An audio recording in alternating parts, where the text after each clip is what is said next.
Hello दोस्तों, नमस्कार। स्वागत है आप सभी का अपने यूट्यूब चैनल एजुकेशन डायरेक्ट तक में। दोस्तों, आज हम बात करेंगे 69,000 शिक्षक भर्ती के बारे में। क्या है आज की नई अपडेट, उसके बारे में हम चर्चा करेंगे। दोस्तों, 69,000 शिक्षक भर्ती में थर्ड काउंसलिंग के लिए कुल इतनी सीटें हैं खाली। इस कैटेगरी यानी कि जनरल, ओबीसी, एससी में अगर आपका इतना गुणांक है तो आपका सिलेक्शन लगभग तय है। दोस्तों, क्या है पूरा मामला, उसके बारे में हम बात करेंगे विस्तार से। उससे पहले अगर आप चैनल पर नए हैं तो चैनल को सब्सक्राइब, लाइक एवं शेयर करना मत भूलना। दोस्तों, अब हम बात करते हैं विस्तार से। दोस्तों, इस हिसाब से 69,000 शिक्षक भर्ती में थर्ड काउंसलिंग के लिए इतनी सीटें हैं खाली। दोस्तों, हम आपको बता दे रहे हैं कुल पदों की संख्या थी कितनी। 69,000 शिक्षक भर्ती, 69,000 पद थे। उनमें से जो 67,867 1133 पद छोड़ दिए गए, उसमें से तो हो गए 67,867। इतने पदों पर भर्ती होने के यानी कि 67,867 पदों के लिए सूची जारी कर दी गई थी। उसके बाद दोस्तों, पहले चरण में 31,277 अभ्यर्थियों की सूची जारी की गई, जिसमें लगभग 28,229 अभ्यर्थी ही शामिल हुए। उनकी काउंसलिंग हुई, उनको नियुक्ति पत्र मिला। इस हिसाब से इसमें 3,048 अभ्यर्थी अनुपस्थित हुए पहली काउंसलिंग में। 31,277 में केवल 28,229 शिक्षकों को ही नियुक्ति पत्र मिला है। इस हिसाब से यहाँ 3,048 पद यहाँ खाली हुए। उसके बाद जब दूसरी काउंसलिंग हुई, 37,339 काउंसलिंग जब हुई तो उसमें 37,300 में से केवल 32,618 यानी कि 32,618 अभ्यर्थियों को ही नियुक्ति पत्र मिला है। जैसे कि उसके बाद इसमें 6,721 सीटें खाली हैं। सेकेंड काउंसलिंग हुई जब, उसमें 37,339 अभ्यर्थियों को बुलाया गया तो उसमें 32,618 अभ्यर्थी ही जिसको नियुक्ति पत्र मिला है।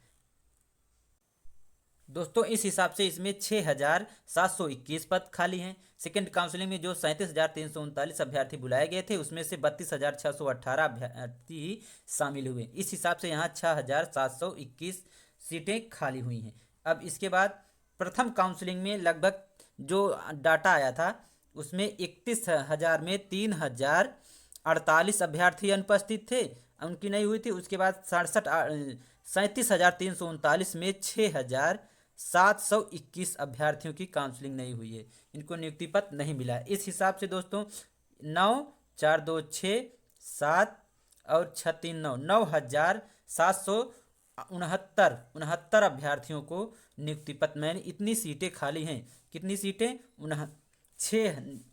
9,000 लगभग 3,048 सीटें 31,277 में। उसके बाद लगभग 6,721 सीटें 37,339 में सीटें खाली हैं। इन सीटों को जोड़कर 9,6,7 सीटें टोटल खाली हैं। दोस्तों, 31,277 और 37,339 को कुल मिलाकर 9,769 सीटें लगभग खाली हैं।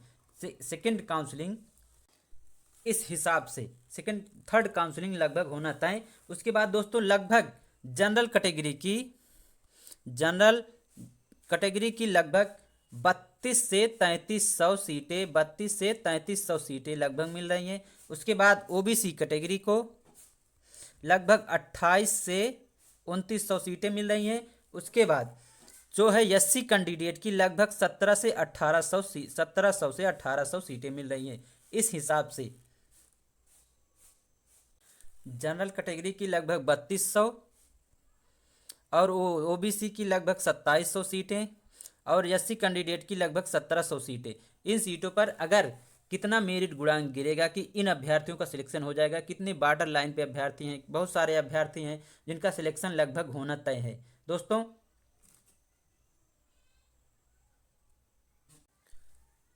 दोस्तों हम आपको दिखा रहे हैं, देखिए जैसा कि आज मंत्री जी ने बताया, अभी कुल आंकड़ा आना बाकी है।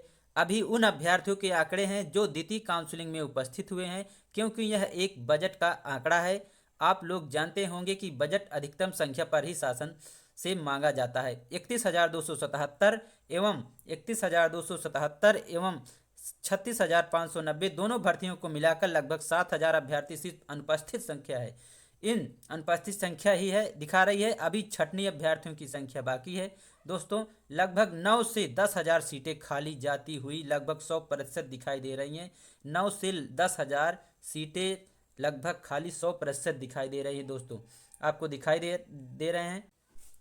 दोस्तों यह एक अनुमानित आंकड़ा है, इससे सीटें इधर उधर भी हो सकती हैं। दोस्तों इस हिसाब से अगर जनरल कैटेगरी की बात करें तो जनरल कैटेगरी का गुणांक लगभग 1% गिर सकता है। अगर 1% लगभग 100% गिरना तय है। अगर एक जितना गुणांक गया था, जितनी मेरिट गई थी, उससे 1% गिरना लगभग तय है। अगर ओबीसी की बात करें, ओबीसी की 1 से लेकर 1.5% तक, 1 से लेकर 1.5% तक अगर है तो उसका सिलेक्शन लगभग तय है। और एससी कैटेगरी की बात करें तो एससी कैटेगरी के लगभग 1 से लेकर 2% गुणांक लगभग गिर सकता है। अगर इतना गुणांक आपका है तो आपका सिलेक्शन लगभग तय है। दोस्तों यह जनरल कैटेगरी का 1% लगभग गिरना तय है, और एससी ओबीसी कैटेगरी का लगभग 1 से 1.5% और एससी कैटेगरी का 1 से लेके 2% तक गुणांक गिरना तय है। अगर इतना गुणांक में अगर आप हैं तो आपका सिलेक्शन लगभग तय है। दोस्तों अब देखना है कि सरकार किस तरह से कार्रवाई करती है। दोस्तों अगर आप चैनल पर नए हैं तो चैनल को सब्सक्राइब, वीडियो को लाइक एवं शेयर करना मत भूलना। दोस्तों नमस्कार।